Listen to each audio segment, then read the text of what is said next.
దేశంలోనే తెలంగాణ రాష్ట్రం ఒక ప్రత్యేకమైన రాష్ట్రం. అండ్ తెలంగాణ రాష్ట్రంలో ఉమ్మడి ఖమ్మం జిల్లాకి ఎప్పుడు కూడా ఒక ప్రత్యేకమైన స్థానం ఉంది. అది ఉద్యమాల పరంగా అనుకోండి, లేకపోతే అభివృద్ధి పరంగా అనుకోండి, లేకపోతే సమస్యల పరంగా అనుకోండి. ఈరోజు ముఖ్యంగా మనం చూసుకుంటే జనసేన పార్టీ వరకు ఉమ్మడి ఖమ్మం జిల్లాలో మొత్తం అన్ని నియోజకవర్గాలు 10 నియోజకవర్గాలు ఎత్తున్న వాటిలో సంస్థాగతంగా జనసేన పార్టీని బలోపేతం చేయడానికి ప్రయత్నం చేస్తున్నాం.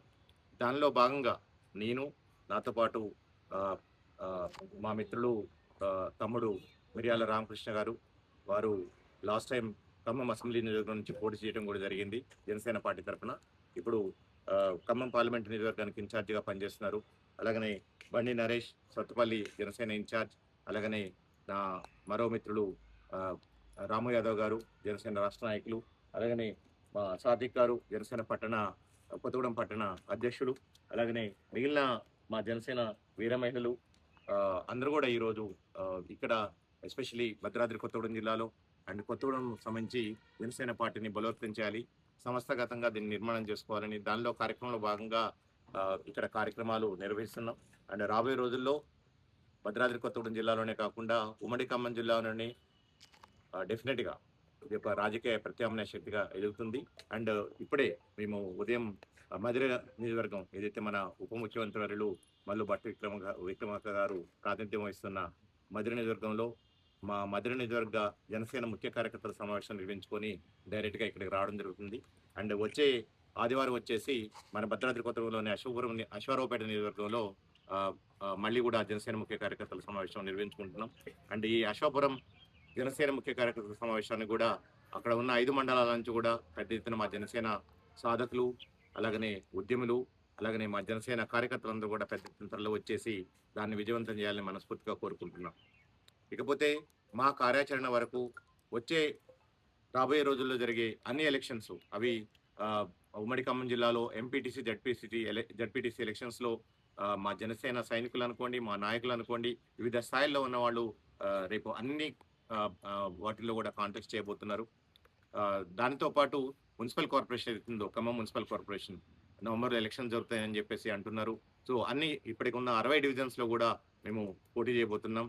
మా డివిజన్ నాయకులందరూ కూడా ఆల్రెడీ దానికి ప్లాన్ ఆఫ్ యాక్షన్ సిద్ధం చేస్తున్నారు. అలాగనే మా రాష్ట్ర స్థాయి నాయకులు జీహెచ్ఎంసీతో పాటు అక్కడున్న 3 మున్సిపల్ కార్పొరేషన్స్, దాంతోపాటు ఖమ్మం మున్సిపల్ కార్పొరేషన్ కూడా ప్రత్యేక శ్రద్ధ తీసుకొని అక్కడ అత్యధిక స్థానాలు గెలవడం కోసం మేము ఒక కార్యాచరణ సిద్ధం చేసుకోబోతున్నాం. అలాగనే రాష్ట్ర స్థాయిలో నిన్ననే చేవెళ్లకు సంబంధించి పార్లమెంటరీ కమిటీ కార్యకర్తల సమావేశం జరిగింది. అలాగనే రాష్ట్రంలో ఉన్న అన్ని పార్లమెంటరీ స్థాయి కార్యకర్తల సమావేశాలతో పాటు చివరిగా మేబీ సెప్టెంబర్ ఫస్ట్ వీక్లో కానీ సెకండ్ వీక్లో కానీ ఖమ్మంలో పెద్ద ఎత్తున కార్యకర్తల సమావేశము, అలాగనే బహిరంగ సభ నిర్వహించుకోవడానికి కూడా ప్లాన్ చేస్తున్నాం. ఆ విధంగా జనసేన పార్టీ రాష్ట్రంలోనే ప్రత్యేకంగా ఉమ్మడి ఖమ్మం జిల్లాలో ముందుకు వెళ్తుంది. అండ్ సంస్థాగతంగా పార్టీని పటిష్టం చేసుకోవటం, అలాగనే ప్రజల సమస్యలు ఏవైతున్నాయో అవి గ్రామ స్థాయి నుంచి, మండల స్థాయి నుంచి, జిల్లా స్థాయి వరకు కూడా ఉన్న సమస్యలన్నింటి కూడా ఒక ప్రజలకు సంబంధించిన సమస్యలకి జనసేన ఈరోజు గళమై వాటికి పరిష్కార మార్గాలు ఎత్తుతూ ప్రజల్లోకి వెళ్ళి పోరాటాలు చేయటం అండ్ వ్యవస్థలను నిలదీయటం, వాటిని ప్రజల తరపున సాధించుకోవడానికి అన్ని రకాలుగా ప్రయత్నం చేస్తున్నాం. అండ్ ఇకపోతే ఉమ్మడి ఖమ్మం జిల్లాకు సంబంధించి ఈరోజు మనం చూసుకుంటే మన ఉమ్మడి ఖమ్మం జిల్లాలో 3 మంత్రులు ఉన్నారు. ఆ 3 మంత్రులు కూడా చాలా చాలా ప్రాధాన్యమైన శాఖలు నిర్వహిస్తున్నారు. ఒక మంత్రివర్యులు తీసుకుంటే రెవెన్యూ డిపార్ట్మెంట్ చూస్తున్నారు. ఇంకో మంత్రివర్యులు ఆర్థిక శాఖ చూస్తున్నారు, పౌర సరఫరాల శాఖ చూస్తున్నారు, ఇంకొక మంత్రివర్యులు వచ్చేసి వ్యవసాయ శాఖ చూస్తున్నారు. అంటే నిజంగా కాంగ్రెస్ ప్రభుత్వం, మేము ప్రజాప్రభుత్వము సుమారు 42 పేజీలకు పైగా ఒక మేనిఫెస్టో తయారు చేసుకొని 6 గ్యారంటీలతోని 400 పైగా హామీలతో వచ్చిన కాంగ్రెస్ పార్టీ ప్రజాప్రభుత్వం పేరు మీద అధికారంలోకి వచ్చిన పార్టీ 2.5 సంవత్సరాల తర్వాత కూడా వాళ్ళ 400 పైగా హామీలు చూస్తే కేవలం 20-20% మాత్రం కూడా అమలు చేయలేదు. అండ్ ఇంకా ఆల్రెడీ 2.5 సంవత్సరాలు వాళ్ళ సమయం గడిచిపోయింది అని కేవలం 2.5 సంవత్సరాలు మాత్రమే ఉంది. ప్రస్తుతం చూస్తుంటే ఒక పక్క రైతులు చాలా ఇబ్బందులు పడుతున్నారు, ఒక పక్క ప్రకృతి ఏదైతే ఇబ్బందులు పెడుతుందో ఎలినినో రూపంలో ఆ వైపరీత్యాలు మనం చూస్తున్నాం. వర్షాలు సరిగా పడట్లేదు. అలాగనే ఇంకో వైపు వచ్చేసేసి రైతులకు సంబంధించి ఏదైతే సమస్యలు ఉన్నాయో అది కూడా ఈ రైతులకు సంబంధించిన బేసిక్ ఇష్యూస్ను కూడా ఈరోజు ప్రభుత్వం అడ్రస్ చేయలేని పరిస్థితిలో ఉంది. అంటే మనకు ఒక వ్యవసాయ శాఖ మంత్రి వర్యులు, మన జిల్లా మంత్రివర్యులు అండ్ వారికి చాలా అపారమైన అనుభవం ఈ ఈ ఆ ఫీల్డ్లో ఉన్నది. అండ్ ప్రత్యేకంగా వారు కూడా ఒక వ్యవసాయదారుడు. ఓకే. సో అలాంటి మంత్రివర్యుల నాయకత్వంలో కూడా ఈరోజు ఆ శాఖ నిజంగా చేష్టలుడికి చూస్తుంది. ఓకే, ప్రకృతి వైపరీత్యాలు లేకపోతే ఎన్నెన్నో పరిస్థితుల ప్రభావం ఎప్పుడు ఇది సహజమే, ఇవి వస్తూ ఉంటాయి. సో వచ్చినప్పుడు యంత్రాంగాన్ని సిద్ధం చేసి పెట్టుకోవాలి ముందే. వస్తాయని చెప్పేసి ఇప్పుడు కాదు, ఐఎండీ అనుకోండి, లేకపోతే ఇతర ఏజెన్సీస్ అనుకోండి, నేషనల్ ఏజెన్సీస్ అనుకోండి, ఎప్పుడో చెప్పాయి. రాష్ట్రంలోనే కాదు దేశంలో కూడా ఇలాంటి పరిస్థితులు వస్తున్నాయి. తీవ్రమైన వర్షాభావ పరిస్థితులు ఉంటాయి. ఈరోజు ఉమ్మడి ఖమ్మం జిల్లా అంటే తెలంగాణ రాష్ట్రంలోనే ఎటు చూసినా కాస్త పచ్చని పైరులు కానీ, ఓకే, ఇప్పుడు మేము మధుర నుంచి కొత్తగూడెం వరకు వస్తుంటే మొత్తం కూడా ఏదైతే వరి పొలాలు ఉన్నాయో అవన్నీ కూడా బీళ్లు పారిపోయాయి కంప్లీట్గా. ఇలాంటి పంటలు ఎక్కడా లేవు, రైతులు ఎక్కడా కనిపించట్లేదు. ఈ టైంలో ఇప్పటికల్లా దుక్కు దున్నటం, నార్లు పోసుకోవటం, మొత్తం విత్తనాలు నారుని నాట్లు వేయటం, ఇవన్నీ కూడా దుక్కి లేదు, విత్తనాలు లేవు, నార్లు లేవు. ఎక్కడ చూసినా సరే ఒక భూములన్నీ కూడా ఎండిపోయి ఇవన్నీ బీడుబారిపోయినాయి పరిస్థితులు. ఇలాంటి పరిస్థితులు ఖమ్మంలో ఇంతకుముందు ఎప్పుడు చూడలేదు. ఒక పక్క ప్రభుత్వం ప్రాజెక్టులు కడుతున్నా ఉంటుంది. గత ప్రభుత్వం ఏదైతే ప్రాజెక్టులు కట్టి సగంలో ఆఫ్ చేసినా అవి కంప్లీట్ చేస్తున్నామని చెప్తుంది. బట్ ఇక్కడ చూస్తే ఎక్కడ కూడా అలాంటి పరిస్థితులు మనకు కనిపించట్లేదు.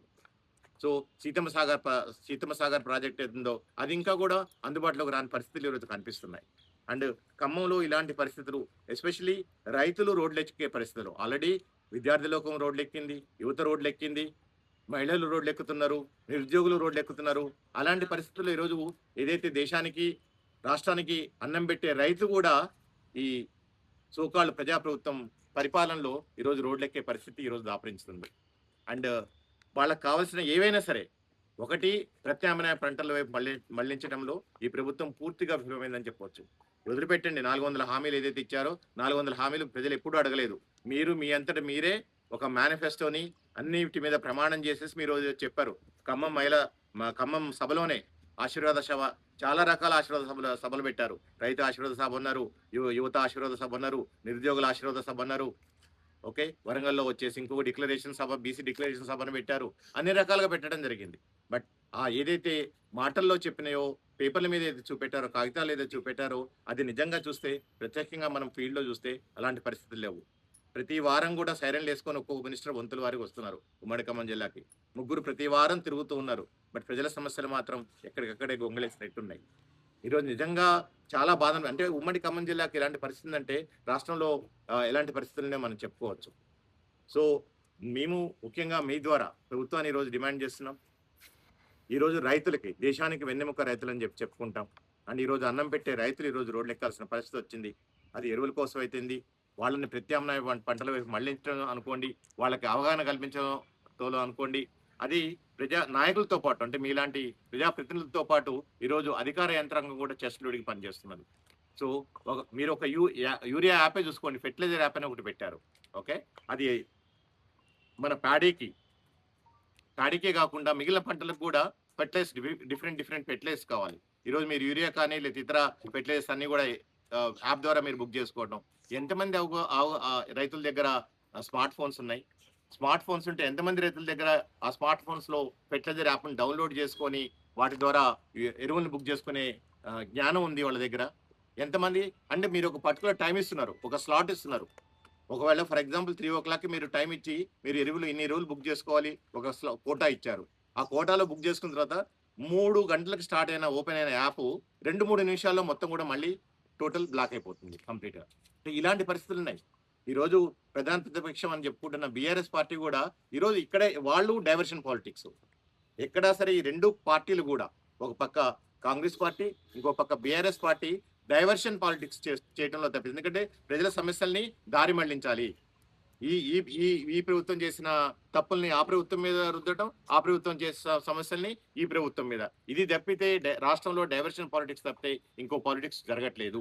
ఈ విషయాన్ని జనసేన పార్టీ తరఫున పూర్తిగా మేము చెప్తున్నాం.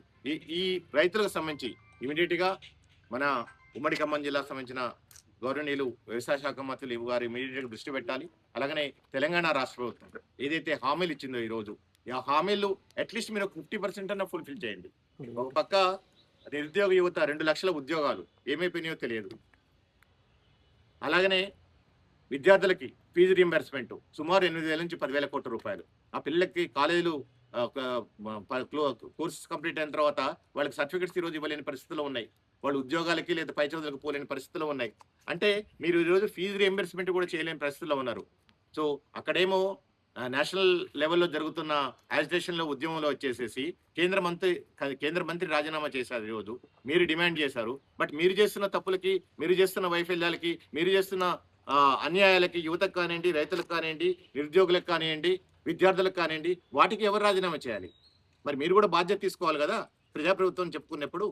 మీరు రైతులకి సకాలంలో ఎలాంటి వసతులు కల్పించినప్పుడు, రైతు బీమా గానియండి, రైతు భరోసా గానియండి, అంటే సకాలంలో నిధులు విడుదల చేయలేకపోయినప్పుడు, ఎరువులు అందించలేకపోయినప్పుడు, విత్తనాలు అందించలేకపోయినప్పుడు మరి మీరు ఎవరు రాజీనామా చేయాలి? అంటే ఈరోజు విద్యార్థులు ఫీజు రీయింబర్స్‌మెంట్ చేయట్లేదు. దానికి ఎవరు బాధ్యత తీసుకోవాలి? ఎవరో ఒక బాధ్యత తీసుకొని రాజీనామా చేయాలి గదా! వేరే వాళ్ళని రాజీనామా చేయాలన్నప్పుడు మీ మీద కూడా బాధ్యత ఉంది. మీకు కూడా నైతిక బాధ్యత ఉంది. మీకు కూడా సామాజిక బాధ్యత ఉంది. మీరు చేయలేనప్పుడు ఇలాంటి అలవగానే హామీలు ఎందుకు ఇచ్చారని చెప్పేసి ఈరోజు జనసేన పార్టీ ప్రశ్నిస్తుంది. ఎందుకంటే జనసేన పార్టీది ఒకటి ప్రజల తరపున ప్రశ్నించడం, వాటికి పరిష్కార మార్గాలు ఎతకటం, ఆ వ్యవస్థల మీద పోరాటం చేయటం. ఇది క్లియర్‌గా చేస్తుంది. అండ్ ఎస్పెషల్లీ మన ఉమ్మడి ఖమ్మం జిల్లా భద్రాద్రి కొత్తగూడెం తీసుకుంటే నా చిన్నప్పుడు ఉన్న పరిశ్రమలు తప్పితే గత 10 సంవత్సరాలు బంగారు తెలంగాణ చెప్పుకున్న బీఆర్ఎస్ పార్టీ కానివ్వండి, లేతే ఈ 5 సంవత్సరాలు సోకాల్డ్ ప్రజాప్రభుత్వం చెప్పుకుంటున్న కాంగ్రెస్ పార్టీ కానివ్వండి, ఒక్క పరిశ్రమ అయినా ఇక్కడ తీసుకొచ్చిందా? ఈరోజు ఇక్కడ మన వామపక్ష పార్టీలకు సంబంధించిన సిపిఐ గౌరవనీయులు పూనం సాంబశివరావు గారు ఎమ్మెల్యేగా ఉన్నారు. సో వారు ఒక అలయన్స్‌లో, ఒక పొత్తులో ఈరోజు ఇక్కడ నుంచి గెలవడం జరిగింది. సో వారు ఏం చేస్తున్నారు? ప్రభుత్వాన్ని మెడలు వంచి, చెవులు వంచి, మేము ఉద్యమాల పార్టీ, మేము పేద ప్రజల పార్టీ, మేము రైతుల పక్షపాత పార్టీ, మేము నిరుద్యోగుల పక్షపాత పార్టీ, మేము యువతల పక్షపాత పార్టీ, విద్యార్థుల పక్షపాత పార్టీ, మేము ఉద్యమాలు చేస్తాం, ఉద్యమాల నుంచి మేము ప్రజా సమస్యల్ని పరిష్కరిస్తాం, ప్రజా గళాన్ని వినిపిస్తామని చెప్తున్న ఈరోజు ఏదైతే వామపక్ష పార్టీ ఉందో, ఈరోజు పొత్తు పెట్టుకొని మీరు ఈరోజు గెలిచారో, మీరు ఇక్కడ ఏం చేస్తున్నారు? మీరు ఈ ఉమ్మడి ఖమ్మం జిల్లాకి, ఎస్పెషల్లీ భద్రాద్రి కొత్తగూడెంకి, కొత్తగూడెం నియోజకవర్గానికి కొత్త పరిశ్రమలు ఏం తీసుకొచ్చారు? కొత్తగా ఎంతమంది ఒకరికి ఉపాధి కల్పించారు? ఎంతమంది విద్యార్థులకు రియంబర్స్మెంట్ చేయగలిగారు? ఎంతమంది మహిళలకి ₹1,00,000 పాటు కళ్యాణ లక్ష్మిలో భాగంగా తులం బంగారం ఇచ్చారు? ఎంతమంది యువతలకి స్కూటీలు ఇచ్చారు? ఇవన్నీ కూడా మీరు కూడా వాళ్ళతో కలిసే కదా పొత్తు పెట్టుకొని, ఒప్పందం పెట్టుకొని ఈరోజు ఎలక్షన్స్‌లో గెలవడం జరిగింది. మీకు కూడా దీంట్లో ఎంతో కొంత భాగస్వామ్యం ఉంది కదా. అండ్ ఇక్కడ drainage, basic urban Kothagudem municipal కార్పొరేషన్లో మీ మేయరే ఈరోజు ఉన్నారు. బట్ రోడ్ల పరిస్థితి చూసినా సరే, డ్రైనేజ్ పరిస్థితులు చూసినా సరే, ఎక్కడ వేసిన గొంగళి అక్కడే ఉంది. అండ్ రాబోయే రోజుల్లో ఈ సీజన్లో సీజనల్ డిసీజ్ వచ్చేస్తున్నాయి. ఒక పక్క flu related disease already start అయినాయి. జ్వరం కానివ్వండి, వైరల్ ఫీవర్స్ కానివ్వండి, food Born disease, diarrhoea, dysentery, typhoid, ఇవన్నీ డిసీజ్ ఉన్నాయి. ఇంకో పక్క మలేరియా, దోమలు స్వైరవిహారం చేయబోతున్నాయి. సో రేపు పొద్దున ఇదే పరిస్థితి రాష్ట్ర వ్యాప్తంగా అన్ని మున్సిపాలిటీస్లో, మున్సిపల్ కార్పొరేషన్లో ఉన్నది. ఇలాంటి పరిస్థితులే కొనసాగితే, ప్రభుత్వం ఇంత బాధ్యతారహితంగా వ్యవహరిస్తూ ఉంటే డెఫినెట్గా రాష్ట్రంలో హెల్త్ ఎమర్జెన్సీ విధించే పరిస్థితులు 2 నెలల్లో మీరు చూస్తారు. ఎందుకంటే సీజన్ ఇప్పుడే స్టార్ట్ అయింది. వర్షాలు స్పెల్స్గా పడుతున్నాయి. ఒకేసారి భారీ ఎత్తున కురిసిపోతే మొత్తం అంతా కొట్టుకుపోయే అవకాశం ఉంటుంది. బట్ ఇక్కడ అట్లా కాదు. వర్షం స్పెల్స్లో పడటం వల్ల ఎక్కడెక్కడ వాటర్ స్టాగ్నేషన్ అయిపోయి దోమలు వృద్ధి చెందుతుంటాయి. మీరు ఒక చిన్న స్పూన్లో 10 ml వాటర్ని ఒక వారం రోజులు పక్కన పెడితే ఆ 10 ml వాటర్లో కూడా ఈరోజు దోమలు వృద్ధి చెందుతాయి.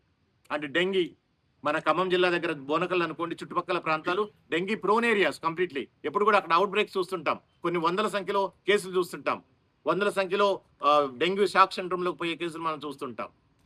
ఈరోజు కొత్తగూడెంలో కూడా అలాంటి పరిస్థితులు ఉన్నాయి. దోమలు ఆల్రెడీ స్టార్ట్ అయిపోయినాయి. ప్రజలు ఇబ్బందులు పడుతున్నారు.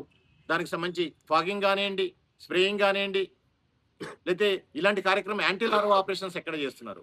And tribal areas, and Bhadradri Kothagudem జిల్లా మొత్తం కూడా, ఎస్పెషల్లీ మన భద్రాచలం కానివ్వండి, పినపాక, అశ్వాపురం, ఈ ఏరియాలన్నీ కూడా మొత్తం కూడా ట్రైబల్ ఏరియాస్ కంప్లీట్గా, ఆదివాసీలు, బంజారాలు ఉండే ఏరియాస్. అక్కడ పరిశుభ్రత అవన్నీ వదిలిపెట్టేసేయండి. అక్కడ సంబంధించి మలేరియాకి సంబంధించిన మస్కిటో నెట్స్ కానివ్వండి, లేదా స్ప్రేయింగ్ యాక్టివిటీస్ కానివ్వండి, ఇంతవరకు ప్లాన్ ఆఫ్ ఐటీడీఏ, భద్రాచలం ఐటీడీఏలో మీకు ఎలాంటి ప్లాన్ ఆఫ్ యాక్షన్ ఉంది? ఇక్కడున్న 3 మంత్రులు ఏం చేస్తున్నారు? ఎప్పుడైనా సరే హెల్త్ డిపార్ట్మెంట్ గురించి రివ్యూ చేశారా మీరు? రివ్యూ చేస్తే ఇలాంటి పరిస్థితులు ఉండవు, ప్రజలు ఇలాంటి ఇబ్బందులు పడరు. సో కాబట్టి ఈరోజు జనసేన పార్టీ ప్రజా సమస్యలు ఏ పార్టీ కూడా ఈరోజు మాట్లాడట్లేదు. ఇక్కడ ఉన్న బీఆర్ఎస్ పార్టీ కూడా వాళ్ళ కొట్లాట్లు, వాళ్ళ కుమ్ములాటలు, వాళ్ళకు ఒక నాయకుడు లేడు. ఇలాంటి పరిస్థితులు ఒక పక్క బీఆర్ఎస్ పార్టీలో చూస్తున్నాం. ప్రజా సమస్యల్ని గాలికి వదిలినాయి. ఎవరు ప్రశ్నించాలి? ప్రధాన ప్రతిపక్షం ప్రశ్నించాలి. ఈరోజు ప్రధాన ప్రతిపక్షం అధికార పార్టీకి ఒక బి టీం లాగా తయారైంది ఈరోజు. అది రాష్ట్రంలోనే కాదు, ఎస్పెషల్లీ ఉమ్మడి ఖమ్మం జిల్లాలో మనం క్లియర్గా చూస్తూ ఉన్నాం. బీఆర్ఎస్ పార్టీ కాంగ్రెస్కి బి టీం లాగా పనిచేస్తున్నది. సో ఇంకా ఎవరు ప్రశ్నిస్తారు ప్రజల సమస్యల్ని? ఎప్పుడైనా మాట్లాడుకుంటే ఒకళ్ళ మీద ఒకళ్ళు బురద జల్లుకోవటం. నీ హయాంలో నువ్వు ఇది చేయలేదా, నా హయాంలో నీవు ఇది చేయలేదా, ఇదే సరిపోతుంది. బట్ ప్రజల సమస్యలు పట్టుకునే వాళ్ళు ఎవరు? మౌలికమైన వసతుల మీద పోరాటం చేసేవాళ్ళు ఎవరు?